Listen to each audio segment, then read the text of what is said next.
Hello again. We are gonna get started. Let's see. Okay, so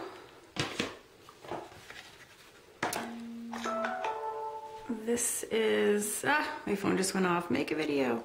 These are the Derivan liquid pencils. And again, up close, this is what they look like. There's gray 9, yellow, gray 3, red, blue, and sepia.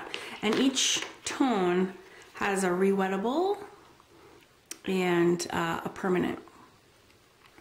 I, so far, have always used the permanent because when I have something the way I like it, I don't want to reactivate it with the water. But I do appreciate that there's two kinds because I'm sure there'll be some projects where I absolutely want to be able to re-wet it. So what I did yesterday was I put together, I've only used the grays, and I wanted to see what the differences were because I knew the red wasn't really red and the yellow wasn't really yellow, but I wanted to do a real comparison of all these. So what I did is I did 2 circles for each color, and it's not one is the rewettable and one is the permanent. What it is one is the color by itself mixed with water, and the other one is mixed with gesso, because the way that I use these is I always mix it with the gesso because I'll show you why. So here is, and I just want to show you how these kind of work. So here's the tubes, and they come out in like this, like they're just like watercolors, like tube watercolors. But I found that, so you really do want to mix them with water or they'll be too thick.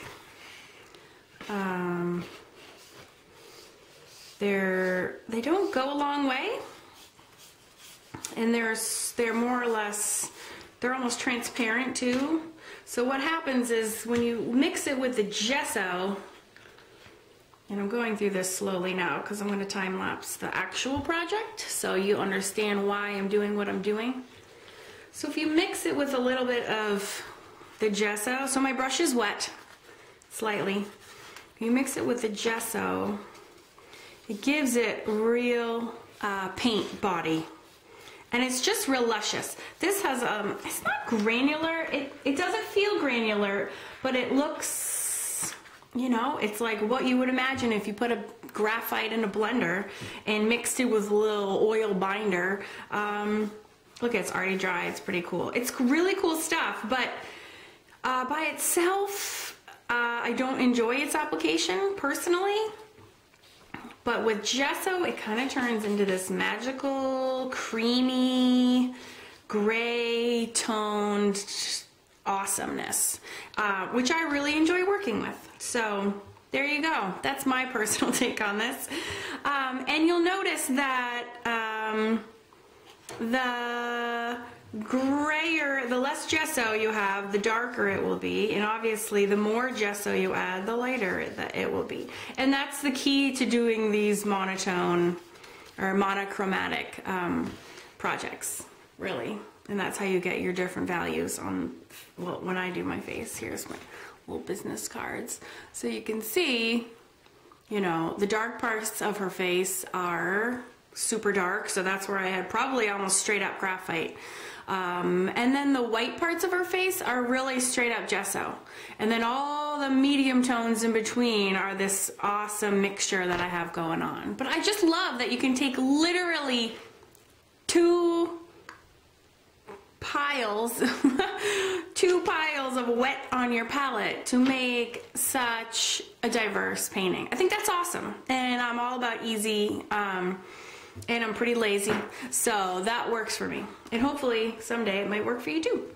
So yeah, so as you can see for the colors, the red is not so much red as, and I don't know how well this is gonna pick it up, but it's just very slightly tinted. And if you say, I don't really see the difference, well, in person, you don't see a huge difference either, but it's almost like there's like a little bit of purple in there, magenta.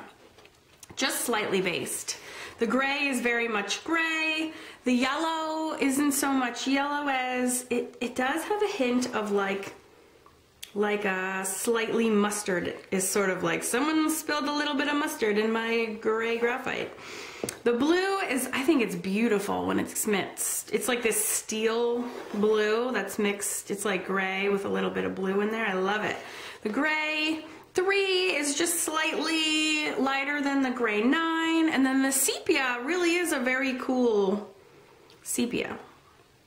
And so those are the tonal differences, just so that way if you want to go buy, you don't want to buy the whole set because you don't understand what they look like, well now you know, and you can grab one. I tend to use the grays, but I got my eye on that blue. That is awesome to me.